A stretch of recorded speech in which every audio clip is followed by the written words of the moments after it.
Eastern Michigan University. You and I'll remember our time here for the rest of our lives.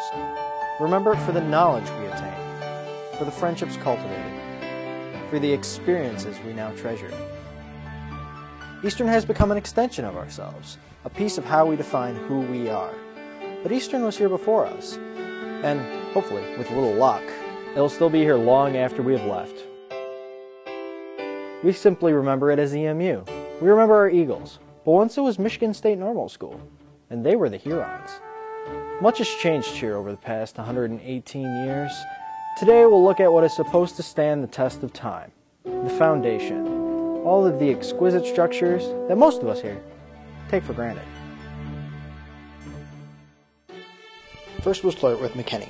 The McKinney Union was first proposed in 1924. Construction began on November 8, 1930, and the building was finally dedicated on October 24, 1931. It was named after Charles McKinney, president of what was then known as Michigan State Normal College. McKinney Union was the first student union on our campus, and also the first student union on the campus of a teacher's college.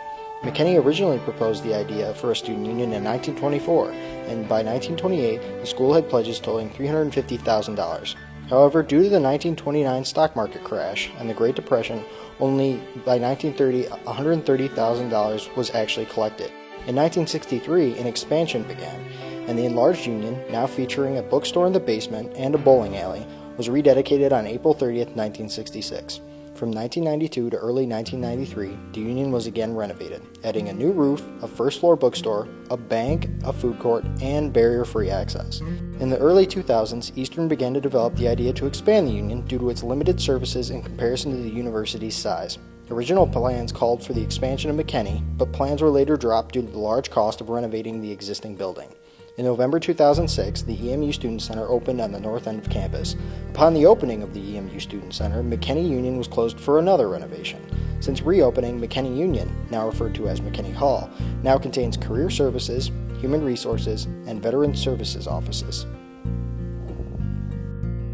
And right next door we have Starkweather Hall, which used to house the Student Christian Association until the 1920s.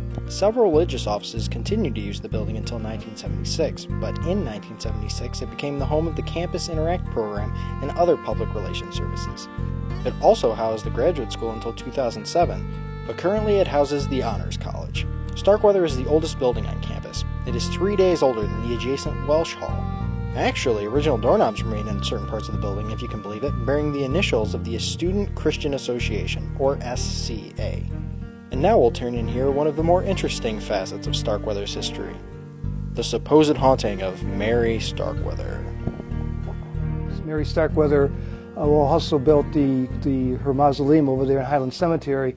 She was a very wealthy local resident who contributed widely to Eastern, and so when they constructed, she gave funds for Starkweather Hall. It was primarily to be used for that purpose. But in the late 1950s, the university decided they weren't no longer going to honor that contract, and so they converted it into a regular student building, and hence the haunting is because either Mary Starkweather's ghost or somebody else is haunting the building because they're not very happy that the university turned it into a secular building rather than a religious building. And before us now is Scherzer Hall.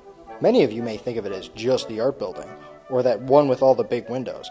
But trust me, just like McKinney and Starkweather, this structure has a story all of its own to tell. Originally, this wasn't even a building. In 1878, the people of Ypsilanti gifted an observatory to their Michigan State Normal School, and it sat atop Pierce Hall, believe it or not. That is until 1893 when it was destroyed by a tornado. After it was rebuilt in 1903, it was decided to move it to the Natural Science Building, soon to be named after the science professor who had designed the structure, William Scherzer, who had modeled it supposedly on the back of an envelope after German facilities of the same caliber. In 1928, it even brought about some commotion when a 10-inch refractor telescope, built by famed telescope maker John Mellish, was installed on a mount designed and built by then physics professor Edwin Strong. However, as time passed, both the structure and the observatory would begin to age and fail. During the 1970s and 80s, now Eastern Michigan astronomy students constantly updated and made restorations to keep the marvelous observatory. But it was all for naught. In 1989, a fire would sweep through the building and the original observatory was damaged beyond repair. Fortunately, EMU decided to restore the building and design a new observatory, which was completed in 1991. Heck, they even tried to create a second observatory, completed just back in 2008. And that is how an observatory donated by good people transformed into the Center for Learning it is today. And welcome to the Grand Pease Auditorium. Pease Auditorium is a classic concert hall on the campus of Eastern Michigan University. Originally built in 1914, Pease Auditorium has been renovated 3 times, in the late 1950s, in 1960 to accommodate installation of an Aeolin/Skinner organ, and most recently in 1995 when complete interior refurbishing was completed and an addition was constructed. The auditorium also was made completely barrier-free. In 2007 to 2008, extensive renovations were made to refurbish the front facade. All terracotta ornamentation was removed and structural repairs were made within its distinctive grand entrance. These renovations have helped make Pease Auditorium a magnificent arts venue, featuring a modernized environment that is essential to the success of all Pease Auditorium events.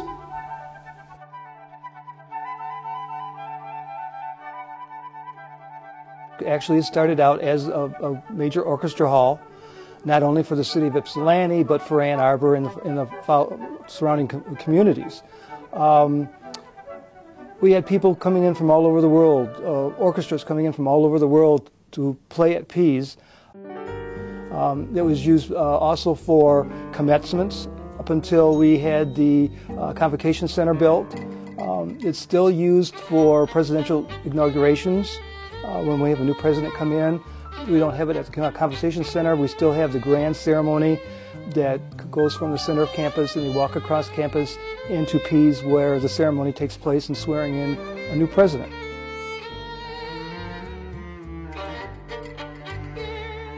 And now we'll take a look at a building no longer here on Eastern's campus, the old gymnasium.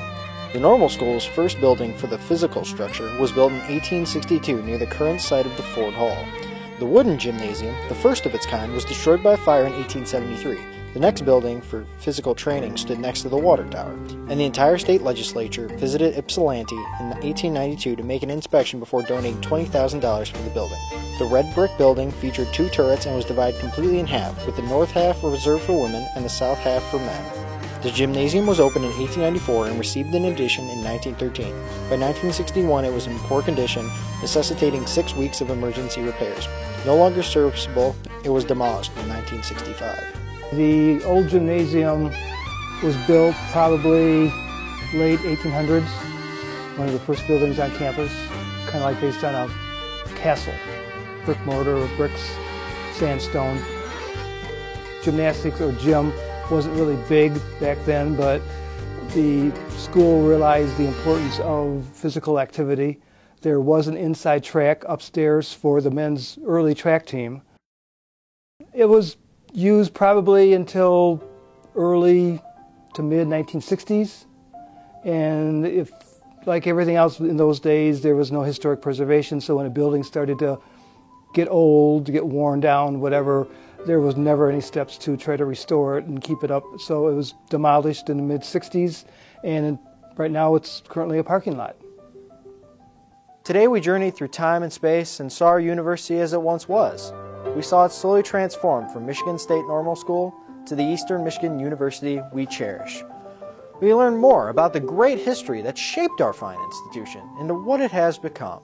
We took a look at the architecture and majesty of 5 different structures on our campus: McKenney Hall, Starkweather Hall, Scherzer Hall, Pease Auditorium, and the once great gymnasium.